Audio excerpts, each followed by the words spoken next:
지금 테슬라도 2%까지 좀 낙폭이 깊어지고 있기 때문에 확실히 실적을 앞두고 굉장히 좀 불안하다고 해야 될까요? 아니면 걱정된다고 해야 할까요? 지금 주가가 반영이 되는 모습입니다. 네. 오늘 월스트리트 저널에서 테슬라 어닝 나오기 전에 우리는 뭘 봐야 되냐라고 좀 이야기가 나와서 살펴보도록 하겠습니다. 오늘 이제 마감하고 나서 수요일 마감하고 나서 실적이 발표가 된다라고 이야기를 하고 있고요.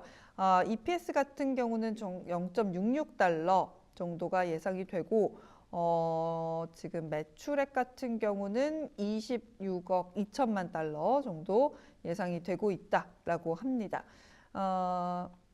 보시면 그리고 뭐 사실 숫자 뭐 이런 것들도 중요하기는 한데 요 마지막 줄에 있는 내용들이 중요할 것 같아요. 그래서 일론 머스크가 다양한 토픽에 대해서 무슨 이야기를 할 거냐. 그렇죠. 그리고 맨 마지막에 결국에 또 딥시크가 나오게 됩니다. 딥시크의 등장 또 트럼프 시절에 이 임기가 시작됐으니까 이 부분에 대한 코멘트, 딥시크 그리고 등등 다양한 토픽에 대해서 어떤 이야기를 하는지가 굉장히 중요할 것 같다라고 굉장히 원론적인 이야기를 월스트리트 저널에서 네. 좀 어렵게 내놨습니다. 네. 그래서 요거에 이어서 제가 CNBC 버전으로 한번 화면을 보여드리려고 합니다. 네. CNBC에서는 유료 기사 프로 버전으로 Key Figures Wall Street is Watching for in Meta, Microsoft and Tesla Earnings 이렇게 해서 뭘 봐야 되냐, Key Figures 어떤 숫자를 봐야 될까라는 이야기의 기사를 내줬기 때문에 함께 보시면 좋을 것 같습니다. 자, 이 영어로 바로 읽으면 이 시간이 오래 걸리니까 제가 한글로 보시죠. 바로 바꿔보겠습니다. 제목 정도만 읽습니다.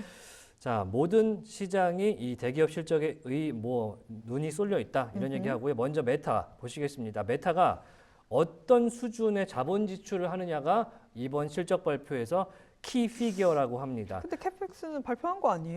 KPX가 물론 발표는 했지만 레인지를 발표했죠. 이제 디테일한 레인지를 어떻게 얼마나? 가져갈 것이냐.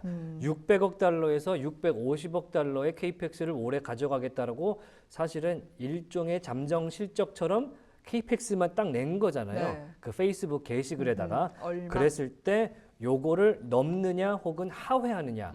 사실은 원래는 시장에서는 KPX가 넘으면 좋아했어요. 3분기까지는. 근데 시장 분위기가 달라졌습니다.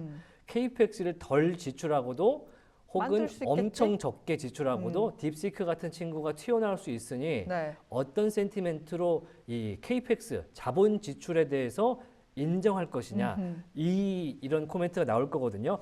일단은 CT에서는 580억 달러의 자본 지출, 그러니까 원래 발표한 것보다 적게 할 것 같다라고 예상을 했고요. 골드만은 602억 달러, 굉장히 애매하죠. 2억 달러는 굳이 붙였는지 모르겠지만 602억 달러를 제시를 했고요. 그다음에 JP 모건은 640억 달러. 그러니까 골드만은 저커버그 스스로 제시했던 거에서 그냥 하한선. JP 모간은 상한선에 가깝게 이야기를 해서 어느 쪽 측면을 좀 더 보면 좋을 것 같고요. 보면 좋은지 생각해 보시면 좋을 것 같고요. 아직은 자본 지출 투자에 대한 낙관론이 여전히 높기 때문에 장기적인 투자 대상이다라고 이야기를 하고 있습니다. 그러니까 장기적으로는 매수 대상이기도 하다. 이렇게 설명을 좀 해주고 있는 측면 확인이 가능하고요. 메타의 제품, 메타 AI 검색, 라마, 크리에이터 같은 에이전트 도구, 광고. 지금 보시면 우리가 흔히 쓰는 인스타그램이나 페이스북 얘기, 그다음에 왓츠앱 얘기는 없죠. 그러니까 수익이 나오는 제품이 어떤 성장 기회를 가져가느냐 이거를 더 보면 좋을 것 같다. 최근에 페이스북에서 이베이의 상품을 끌어다가 진열할 수 있게 한다라는 이야기가 나와서 이베이와 페이스북을 갖고 있는 메타의 주가가 동시에 급격하게 올랐던 적이 불과 한 3주 전 정도에 있었던 걸로 기억하는데 이런 측면에서 광고 매출을 어떻게 가이던스를 잡느냐도 좀 지켜보시면 좋을 것 같고요. 자, 그래서 지금 메타 플랫폼 요거는 이 프로 버전에서 제시하는 거고요. 72개의 평가 중에 현재 파워 스트롱 바이, 스트롱 바이가 21명, 그다음에 그냥 바이가 41명이어서 매수자가 62명입니다. 72명 중에 매수하라는 의견이 62. 그러니까 어떤 식으로 해석해야 되는지 이 표를 보시고 체크해 보시고요. 최고 목표 가격은 811달러 선이고요. 평균 목표 가격이 660달러 선이기 때문에 현재 가격이 670달러 선인 걸 따졌을 때 업사이드 어느 정도 있는지 체크해 보시면 되는데 최저 목표 가격 260달러도 있기 때문에 요것도 네. 확인해 보시면 좋겠다라는 네. 거 보시겠습니다. 테슬라로 바로 가보겠습니다. 테슬라 저희가 지난해 2024년에 그 자동차 판매량과 인도 대수를 두 눈으로 굉장히 실시간으로 아주 빠르게 보긴 바로 했죠. 보여드렸어요. 저희가. 시장 예상치 하회했습니다. 네. 그렇기 때문에 작년 4분기에 어떤 실적이 나왔을지 조금 궁금하긴 합니다. 네. 왜냐하면 작년에 미스된 출하량은 상반기에 미스가 굉장히 많았기 때문에 하반기까지의 그 흐름을 끊고 올랐기 때문에 겨우겨우 맞췄거든요. 얼마 차이가 나지 않은 그런 출고 대수를 보여줬던 게 지난 4분기에 출고 대수를 합산한 작년 총 출고 대수였습니다. 그렇다면 이 fourth quarter 그러니까 4분기에는 어떤 매출을 자동차에서 가져왔느냐 생각보다 잘 나올 수도 있어요. 그렇죠. 숫자는 상반기가 망했고 하반기가 잘 나왔는데 전체 숫자는 재작년과 비슷했다. 네, 맞출 수 있죠. 네, 맞출 수도 있다. 그럼 4분기는 나쁘지 않을 수도 있다라는 얘기가 나오지만 이 모델 3의 리비전, 이 리프레시 버전이 판매량이 그닥 좋지는 않았었다는 얘기가 계속 나오고 있기 때문에 조금 체크해 보시면 좋을 것 같고요. 작년에 연간 자동차 판매량이 처음으로 감소했죠. 이 측면이 상당히 강합니다. 그래서 새로운 모델 Y의 생산, 요거는 미국입니다.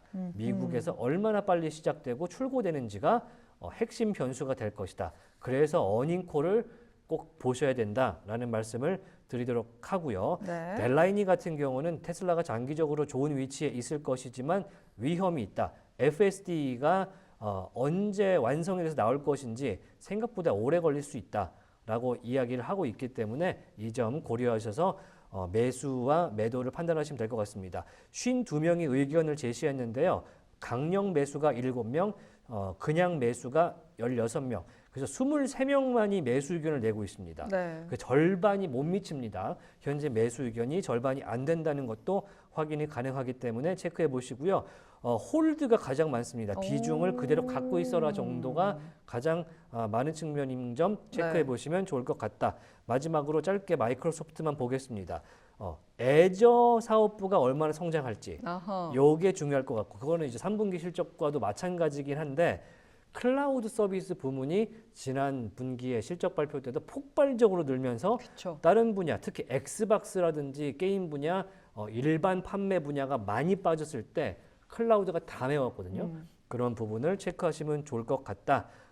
100억 달러 이상의 수익을 얼마나 낼 것이냐가 중요한 것이 될 것 같다라는 이야기까지 확인해 보겠습니다. 요거까지 볼까요? 강령 매수가 20명, 그냥 매수가 33명, 평가가 57개인데 매수만 53개입니다. 요거 참고하시면 좋겠습니다. 네,